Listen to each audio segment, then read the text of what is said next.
Elimbi Lobé pour 2025 dans un contexte ce qui s'est passé là-bas. Monsieur Noir, du calme s'il vous plaît. Dans un contexte où nous avons l'impression qu'il y a une sérieuse cacophonie au sein des oppositions au Cameroun.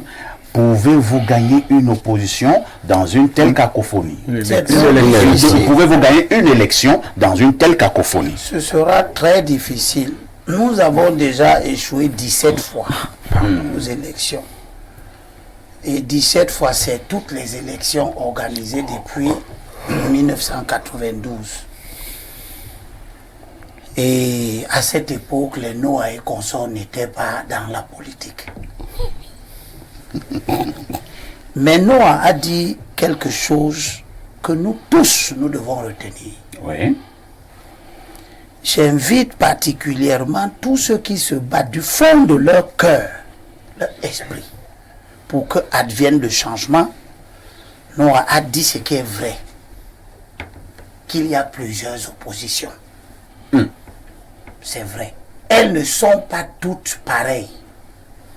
Elles n'ont pas les mêmes trajectoires. J'ai bien dit la même chose, mais oui. Vous ne le notez pas, monsieur. Oui, non, tu l'as dit aussi, mais toi tu es dans l'autre camp. Ah voilà, tu es le bien partisan. Tu t'ai déjà dit ça, non? Que tu es dans l'autre camp. Même comme tu dis des choses pertinentes, qui irritent même les gens dans l'autre camp, ils sont seulement obligés de te supporter. Parce que tu peux être plus dangereux pour eux si tu venais dans notre camp. Mais ça fait pas, ça ne m'amène pas à m'appuyer sur ce que tu dis. Je préfère m'appuyer sur ce que à côté de votre camp. Noa a dit que il y a plusieurs oppositions. Il a dit la vérité. Le SDF, ses origines, sa trajectoire, l'UDC, ses origines, sa trajectoire et bien d'autres partis ne ressemblent en rien au MRC, au PCRN et consorts. C'est pour cela que j'ai gardé à mes frères de lutte, les vrais, pas ceux qui sont issus du régime et qui sont déçus là-bas, qui deviennent des opposants. C'est pas ceux-là que je parle. C'est-à-dire, je ne parle pas au camp des Noirs, qui sont issus du régime. Donc l'accord est fini, vite comme ça. Ils sont dessus là-bas, ils deviennent des opposants, alors qu'ils nous traitaient hier de tous les noms d'oiseaux. Ils ne m'intéressent pas. Ce qui m'intéresse, ce sont les gens qui luttent depuis 90. L'UDC, le SDF et d'autres. L'apôtre Paul nous dit dans 2 Corinthiens chapitre 6 verset 14, ne formez pas d'attelage disparate avec des non-croyants. Les non-croyants, c'est ceux qui n'ont pas la même vision que nous. Et l'apôtre Paul dit, car quel rapport ont la justice et l'illégalité? C'est-à-dire que le SDF, l'UDC, le NDP et bien d'autres, le Manidem et bien d'autres, nous on sait que tu as des élus lorsque tu étais à une élection. Maintenant les non-croyants, eux, savent. Aujourd'hui, M. Noa et le MNC nous disent que tu peux ne pas aller à une élection et avoir des élus. Comment pouvons-nous nous mélanger avec des gens qui ont une telle vision? Nous venons de parler ici. Tu as parlé, moi je t'ai écouté. Laisse qu'on écoute aussi. Mais il ne faut pas dire des choses incorrectes. Laisse qu'on écoute. Non, il faut pas tu dire vas prendre la parole pour montrer comment ce que tu as dit est correct. Comment pouvons-nous nous mélanger donc avec des gens qui n'ont pas les mêmes valeurs politiques que nous?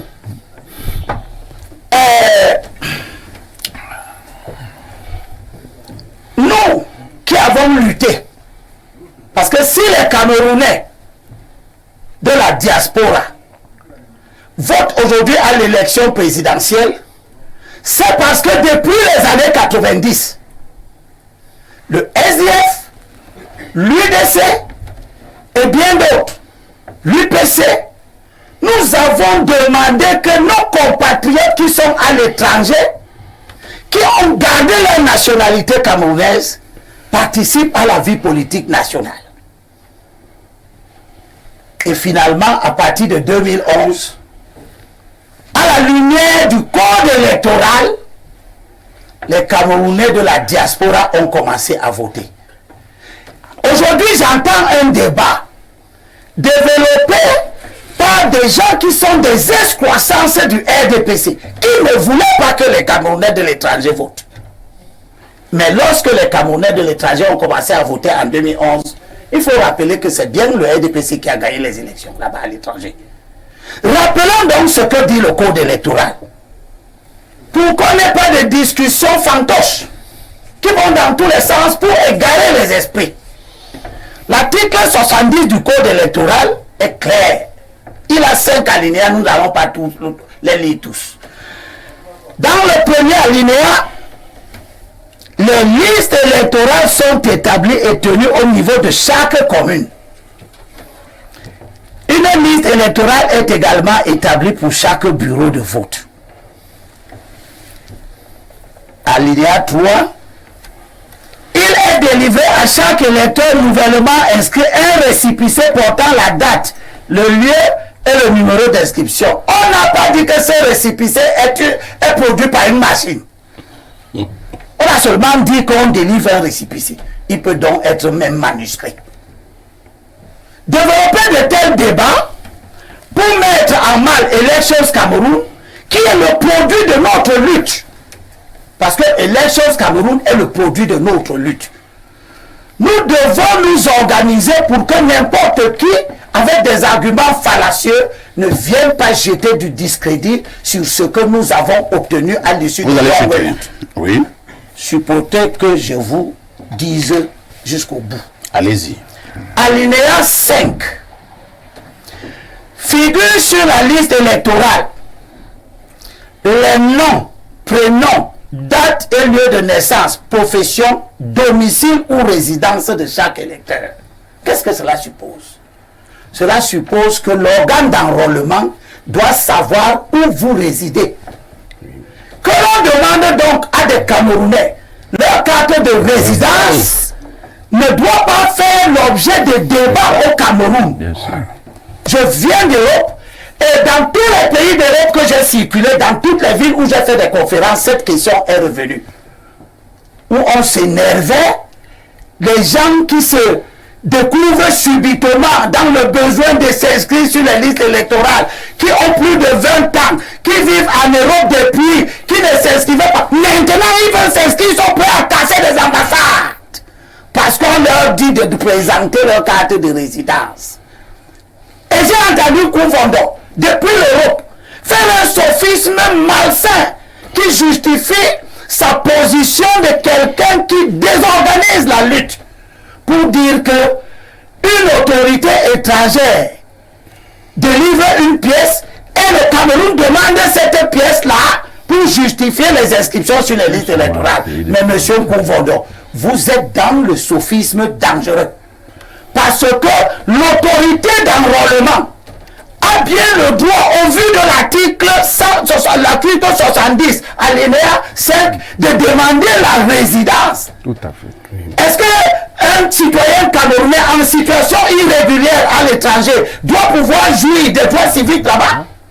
C'est pourquoi faire? C'est pour soutenir l'immigration illégale, qui est une faute pénale au Cameroun?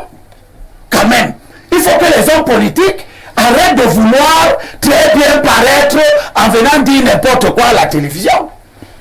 Donc, il est normal qu'on demande la carte de résident à l'étranger. Voilà. Parce que la carte de résident est la preuve que vous êtes sur ce territoire de façon légale. Tous ceux qui sont en situation irrégulière à l'étranger doivent savoir qu'ils ne peuvent pas jouir de leurs droits de... Je termine maintenant. Depuis là, on ne fait que terminer. Laisse que je termine. Terminer vraiment cette fois-ci. Laisse que je termine. Pour dire que nous devons développer une stratégie. Et la stratégie que nous développons n'a rien d'extraordinaire. Elle n'a pas besoin d'être cachée. C'est une stratégie de conjonction, de mélange, de mutualisation de nos forces. Parce que les partis politiques sont faibles. Même s'ils n'acceptent pas qu'on le dise. Je vais vous donner la situation qui prévaut. Est-ce que vous savez que aux dernières élections de 2020, alors que le RDPC a présenté 180 candidats sur les 180 sièges de députés, le premier parti qui n'est pas du RDPC au Cameroun, qui a présenté le plus grand nombre de candidats, c'est l'UNDP avec 64 candidats seulement. Un pareil parti rend compte de ses faiblesses. Celui qui a suivi, c'est le SDF avec 51 candidats seulement. Celui qui a suivi, c'est le PCRN avec 39 candidats seulement. Ces partis sont donc faibles. Alors que la situation politique est mûre pour que nous obtenions le changement, il est impératif que les vraies forces du changement se donnent la main. Que nous nous mettions autour d'un candidat de large consensus. Autour de qui et pour qui nous pouvons mobiliser nos ressources, mobiliser les hommes. À partir de ce moment, si nous avons bien compris cela, nous devons nous inscrire dans une logique qui réduit, diminue nos difficultés. C'est pour cela que des alliances autour des gens qui augmentent la difficulté ne peuvent pas être recevables.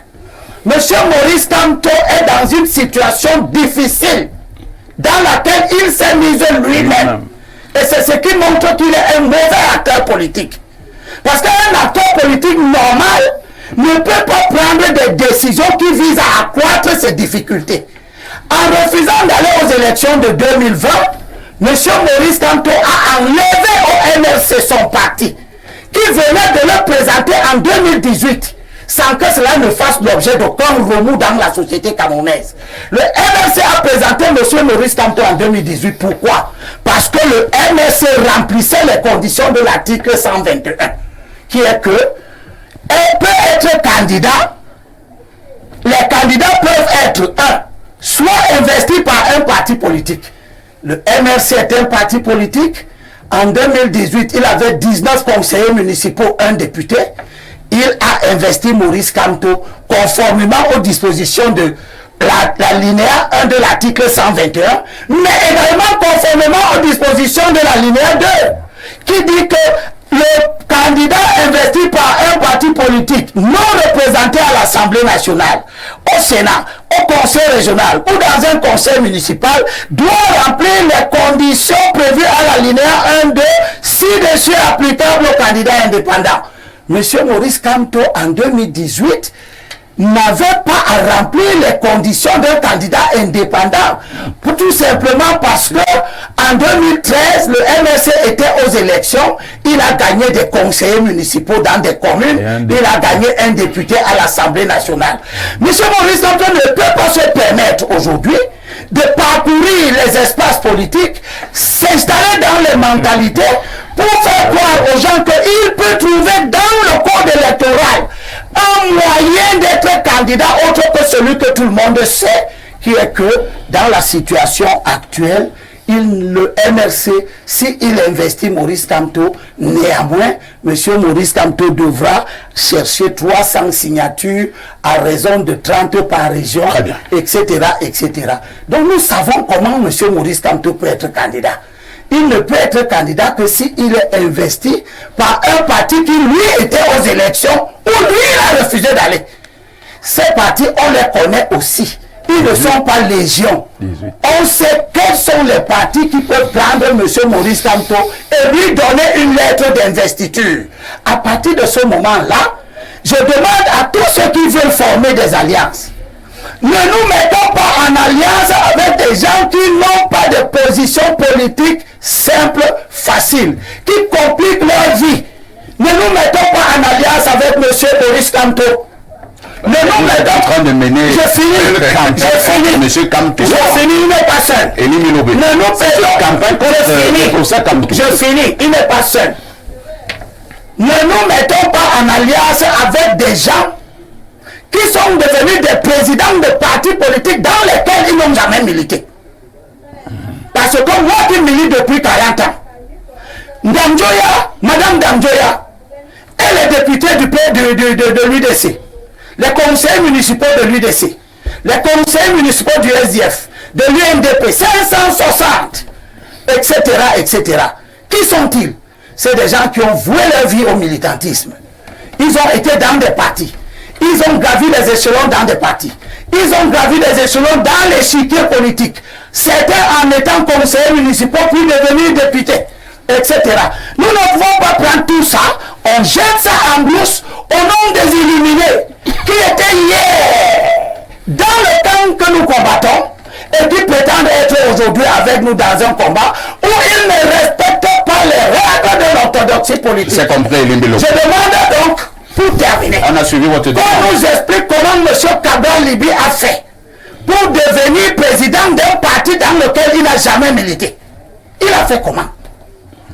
Vous voulez que je me demande si je dois soutenir aussi qui est entré dans un parti à la base, qui a gravi les échelons dans l'organisation du parti, jusqu'à devenir vice-président, jusqu'à devenir président, élu régulièrement dans un congrès du parti, comme militant, que je le compare à M.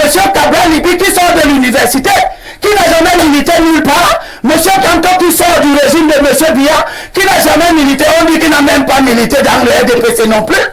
Il devient président des partis à travers des mécanismes acrobatiques, illégitimes, vicieux, malsains, qui pourrissent la vie politique nationale.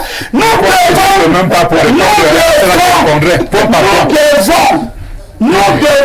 être fermes. Je répondrai à c'est compris, avec des non-croyants. On va passer à la parole politique. On a compris Limbi Lobé. Oh là là, abondante production de Limbi Lobé. Hein. Et je vais répondre point par point. Je vais réclamer le même temps pour répondre point par point. Je ne serai pas passé. C'est un droit de réponse? Exactement. Je ne serai pas passé. Vous allez formuler le droit de réponse. J'ai répondu à ce que tu as dit. Alors, on passe la parole à Pierre Blériot. Pierre Blériot, c'est pas forcément la réponse, c'est un débat de fait. Si vous êtes objectif, je dois répondre. Vous allez interpeller Moi, je t'ai répondre, monsieur Noir. Pourquoi tu réponds? Je t'ai répondu. Merci. Si tu réponds, je réponds encore. Permettez-moi de modérer encore ce débat. Pierre Blériot, au regard d'un certain nombre de faits, avez-vous l'impression que certains candidats, certains leaders politiques qui, justement, se sont présentés en 2018 lors de la dernière élection présidentielle, soient encore crédibles pour l'élection de 2025 au Cameroun? Qu'est-ce qui accorde la crédibilité aux uns et aux autres ou qui la confère aux uns et pas aux autres? Je me conforte dans l'idée que j'ai souvent eue et que je n'abandonne pas, c'est que le président Paul Biya a réussi à se fabriquer toute forme d'opposition. Il sait jouer de tout le monde. Aujourd'hui, sur la scène politique, il n'y a que les acteurs de Paul Biya. Ah bon? Tous, alors sans exception. Mais c'est exagéré là, Pierre Blériot. Non, c'est pas exagéré. Tous ces leaders de l'opposition sont les fabrications de M. Biya. Je dis que Biya a réussi quelque chose de merveilleux. Mais on sait aussi comment. On nous a mis dans une angoisse existentielle particulière. Et aujourd'hui, on a réussi à enrégimenter tout l'espace politique. Quand ce n'est pas le MRC et le PCRN qui se battent, qui sont tous des fabrications, c'est les autres forces qui les combattent. Vous voyez, et finalement le RDPC s'en sort bon jeu. C'est-à-dire que voilà quelqu'un qui a semé la zizanie dans toutes les autres familles, et lui, sa famille semble se porter bien. Je vais quand même faire une prédiction au RDPC. Ce que vous avez semé dans ces maisons-là arrivera un jour dans votre maison. Le Gabon vous parle. Vous pouvez pas aujourd'hui dire qu'aucun pays ne vous parle. D'ailleurs, aucun pays ne parle jamais au RDPC, puisque le Cameroun, c'est le Cameroun. Mais je ne suis pas sûr qu'après Paul Biya, vous aurez un homme politique d'une telle épaisseur qui soit capable d'enrégimenter. Et c'est même ça, ça se voit déjà. Aujourd'hui, les vraies luttes auxquelles nous assistons, ce sont les luttes RDPC contre RDPC. C'est-à-dire, l'opposition a été mise de côté. Kanto, je ne sais pas comment il avait fait ça. Bon, peut-être qu'on dit des choses, on dit qu'il y avait l'argent qui circulait et tout. Bon, finalement, Kamto n'est pas allé aux élections. Ça, ce n'est même pas compréhensible. Personne ne peut expliquer pourquoi Kamto n'est pas allé. Lui-même, surtout, qu'est-ce qu'il a gagné? Bon, ensuite... Il a gagné quoi en refusant d'aller aux élections? On dit que Kamto avait pris de l'argent. Je ne sais pas comment ça s'est passé pour que Kamto ne laisse même pas dans une seule région quelques personnes compétir, comme ça se garantir pour lui-même la possibilité de se présenter. Je ne peux pas comprendre parce qu'il y a beaucoup de régions où Kamto aurait gagné. Mon frère Cabral Libi, juriste, un constitutionnaliste, un garçon hyper intelligent, savait comment les gars là font souvent le gars, les minates et tout ça pour troubler les gens. Mais depuis que Cabral est en politique, il n'a pas réussi à utiliser un subterfuge pour avoir son parti politique. Il a essayé de se justifier dernièrement. J'ai envoyé créer les citoyens. Non! Si on sait que c'est Cabral qui envoie créer un parti, Atangandji est là pour dire qu'on ne crée pas. Donc, il est plus intelligent que ça. Mais j'ai l'impression que ce n'était pas sa préoccupation. Ainsi de suite, ainsi de suite. Nous sommes donc dans une situation où les deux qui ont suivi Biya après l'élection de 2018 sont techniquement mis hors compétition.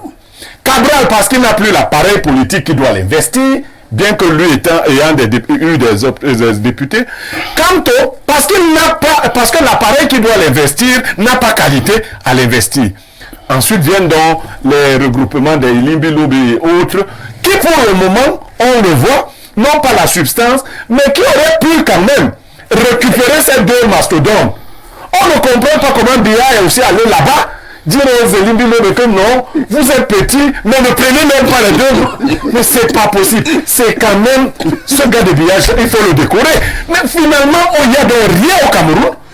Ça veut dire que le boulevard est ouvert. En 2025, et vous voyez, et nous, monsieur nous a bien fait de l'indiquer, tout le monde parle et tout le monde évite les élections législatives municipales qui doivent arriver en février là. On n'en parle même pas et personne ne s'en inquiète. Tu sais pourquoi? Donne-moi une seconde. On prend une seconde. Tout simplement parce que ces illuminés de la politique qui sont arrivés, conduits d'un côté par M. Kamto, de l'autre côté par M. Cabral Libi, oui, et bien d'autres, comme tu le dis si bien, ils ont bien vu en 2018, lorsque le président de la République utilisait ses pouvoirs que le code électoral lui confère, parce qu'il a prorogé. Pour proroger les mandats, ouais, avec un argument que Bidima a évoqué, qui était l'argument budgétaire, oui, qui était un argument recevable. C'est le chef de l'État. Le gouvernement vous dit on n'a pas d'argent. Mais moi, attends, je vous dis, oui, vous ne pouvez pas obliger le gouvernement à faire. On peut. Bon, non, on peut. Laisse. Non, on peut. Oui, moi je vous dis qu'on peut. Oui, laisse, je finis. Nous avons avons accepté la prorogation des mandats en 2018. Ouais. En 2018, quand on avait 19 conseillers municipaux, un député, il n'a jamais pris la parole. Tu l'as déjà fini une seconde. Il n'a jamais pris la parole pour contester la violation du calendrier. Les arguments qui ont donné lui ont été recevables. Il a accepté ça. Le SDF a accepté ça. Nietzsche a accepté ça. Oh. Tous les partis politiques ont accepté que M. Biya proroge le mandat des députés parce que tous les conseillers municipaux, tous les députés allaient recevoir 18 mois de traitement financier après. C'était le seul Camerounais à avoir refusé et à avoir démissionné. Voilà. Alors, oui, merci. Du coup, je termine. Oui, s'il te plaît. En 2025, oui, aucun de ces gens n'a le droit de prendre la parole pour dire à M. Biya que tu ne peux pas proroger le mandat. Je ne parle pas de Il va donc le faire. Il va le faire. C'est compris. Voilà. Blaireau reprend la parole et il chute en moins d'une minute. Oh, parfait. Ici, moi, je ne m'intéresse pas seulement aux leaders des partis politiques. Oui. Nous sommes tous des acteurs politiques. Les Camerounais, dans leur grande majorité, s'ils estiment que le président Paul Biya ne doit pas proroger le mandat des députés et des maires, peuvent le lui faire savoir. Et ils peuvent refuser que cela se fasse par toutes les voies de... Est-ce que la constitution du pays donne les pleins pouvoirs au président de le faire? Mais je vous... C'est pas la constitution, c'est le code électoral. Le code électoral lui donne cette possibilité. Non, mais ça ne suffit pas que le code qui est permis n'est pas édifié. Non, le fait que le code le lui donne ne dit pas que la... Il faut donc d'abord changer le code électoral. Non, pas besoin. Effectivement. Faisons-le donc. Mais vous contestez. Contester, c'est quoi? Je dis vous allez appeler la rébellion. Non, du tout, vous n'avez pas besoin de rébellion. Blaireau, doucement. La réglementation en vigueur donne les pleins pouvoirs au président. Très bien. Et si jamais le président le fait, comment vous allez contester? Non, il fait ce qui est légal. Il fera ce qui est légal, ce qui est illégitime. Lobé, permet. Une fois que le président l'a dit, s'il se rend compte qu'il se met à dos la majorité des Camerounais, le message que nous lui passons, moi je parle, écoutez, je ne parle pas de rébellion, nous lui disons, ok, si tu fais passer l'élection présidentielle avant les urnes, non seulement nous ne te voterons pas à l'élection présidentielle, mais lorsque tu seras... RDPC peut dire que non, on ne vote plus notre... Non, je ne parle pas du RDP. À la vérité, le RDPC n'a pas un grand nombre de personnes. Ici, sur cette affaire, donc vous n'avez pas les gens. Moi, je ne sais pas les lumières. Vous pouvez voir les gens qui vous votent. J'ai dans un véhicule de 20 places, je vois 2 RDP. Donc vous ne savez pas d'abord 365 sections. Et là, les statistiques sont claires. Oui, ça fait combien de millions de militants? Il y a 1 250 000 qui sont seulement dans nos bureaux de comités de base, de sous-sections, de sections, de cellules. Monsieur Edima, voilà, c'est le nombre de militants. Monsieur Bidima fait exactement de la sorcellerie comme Monsieur Noir en faisait ici. C'est-à-dire que je suis sûr que vous faites les problèmes d'un jour. Je vous dire quelques messages avant de repasser la parole à Justin Noir. Augustin Noir, vous réclamiez la parole à corps et à cri tout à l'heure. Roger Justin Noir, pas Augustin Noir. Oui, Roger Noir, merci. Que voulez-vous dire? Bien, j'ai fait des notes lorsque M. Edwin Bilobé parlait.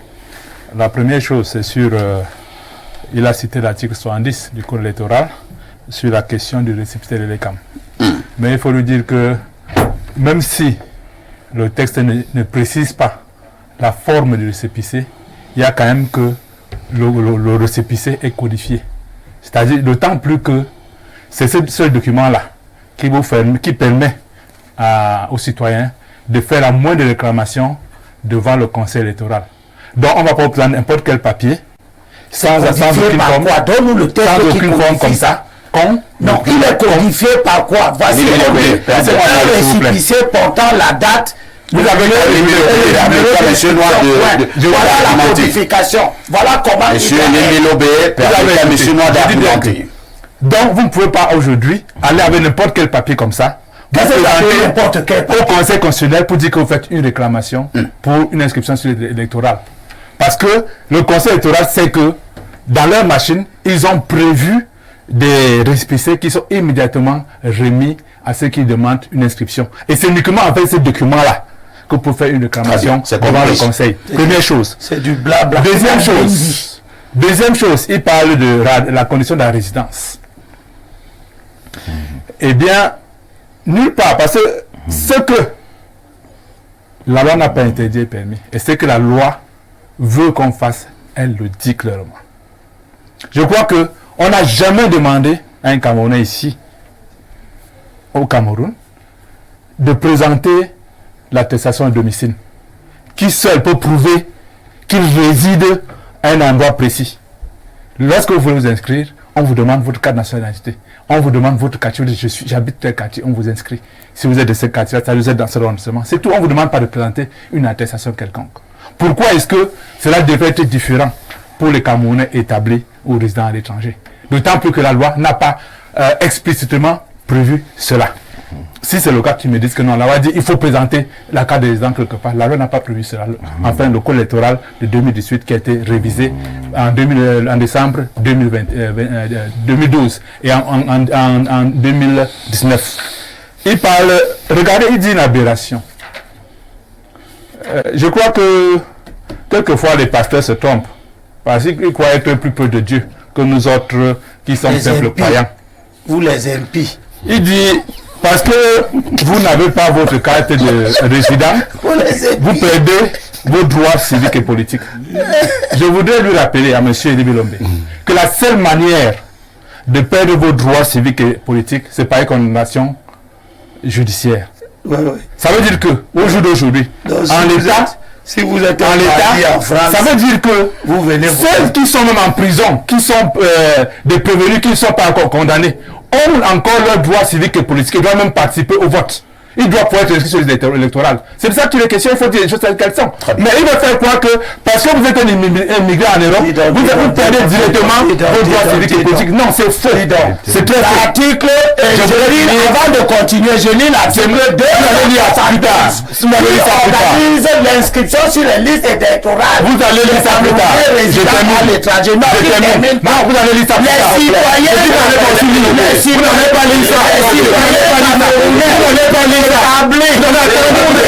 tu le finis pour il s'agit de prouver son établissement et sa résidence. Voilà. La faute commune ne fait pas le droit. Si on ne demande pas ça au Cameroun, ça ne veut rien dire. À aucun moment, le demander à aucun moment, bien à critiquer tout simplement. Donc, c'est vous qui le populisme pour rien. Quel pas le populisme? Faut pas encourager les gens à être dans l'erreur. Il n'y a aucune erreur, c'est vous qui êtes dans l'erreur. Le texte parle de citoyen établi ou résident. Voilà. Je voudrais répondre à M. son établissement et sa résidence. Le premier point,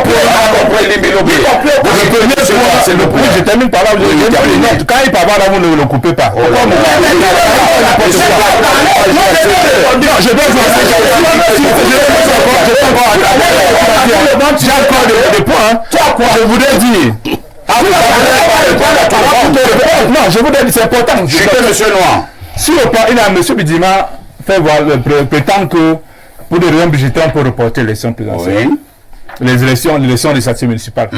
Et je crois que lors de sa sortie en 2023, le plan national de MSC a démontré que ce serait plus économique, même sur ce point-là, ce serait plus économique pour le Cameroun d'organiser en 2025 toutes les élections qui sont prévues que de les reporter. On a démontré dis-nous d'abord ce qu'il a gagné en 2020. Tenir cette élection en 2025, il a gagné, permet de gagner au Cameroun de faire une économie de 60 milliards de francs. C'est pour les économies budgétaires qu'il a refusé dans les élections. D'autre part, je voudrais dire à M. Bidima, peut-être qu'il ne le sait pas, qu'en décembre 2023, novembre 2023, le Conseil électoral a adopté ce qu'ils ont appelé le plan 2024-2025, dans lequel ils ont prévu une enveloppe de 150 milliards, dont 60% seulement, 40% seulement financé par la communauté internationale. Ça veut dire que l'État du Cameroun va financer 60% et on ne prend pas 150 milliards pour inscrire les gens sur l'électoral. On prend ça parce qu'on va organiser des élections. Je termine avec une chose. Parce que ça revient. Chaque fois, on vous dit, oui, le président de la République peut reporter l'élection, tout ça. Mais bien sûr. Je ne dis pas non. Mais ce qu'il faut savoir, c'est que la loi a prévu la disposition nécessaire pour que le président de la République reporte l'élection. Et vous allez permettre de lire, parce que ça c'est très important. C'est notamment à l'article 15, alinéa 4, nouveau. De quoi? De la Constitution. Voilà, lisez. Qui dit 15, en cas de je doute de ton téléphone. Article 15. Tu peux douter. Oui. C'est moi qui lis. Article 15. En cas de crise grave. Oui. Ou lorsque les circonstances l'exigent. Alors. Laissez-moi terminer. Le président de la République peut, après consultation du président du Conseil constitutionnel et des bureaux de l'Assemblée nationale du Sénat, demander à l'Assemblée nationale de décider par une loi de proroger ou d'abréger son mandat. C'est ce qui va dépasser. L'élection d'une nouvelle assemblée a lieu 40 jours au moins et 120 jours au plus après l'expiration du délai de prorogation et d'abrégement de mandat. Merci. Ça veut dire quoi? Ça veut dire que ceci, c'est l'exception. C'est une exception précise, c'est l'exception. Ce n'est pas la règle. La règle veut que, après 5 ans, de mandat, à la fin des 5 ans, on organise des élections. Laissez-moi parler. Tu n'as rien à dire. Oui, je n'ai rien à dire. Tu n'as rien à dire. Après 5 ans, on organise des élections législatives. Vous avez... C'est la règle. pas parti à l'élection en 2020. Qu'est-ce que vous avez gagné? Laissez-moi terminer. On ne peut pas faire de l'exception la règle. Qui a passer comme ça Monsieur, en 2018, que ça doit se passer comme ça en 2025 et ainsi de suite. Nous disons clairement que on ne peut pas admettre que l'exception devienne la règle. Et la dernière chose que je voudrais dire, non, j'ai terminé. Non, c'est une question que je vous pose à tout le monde. quelle question? Même pas de question. La question que je vous pose, est-ce que le FDC a un élu?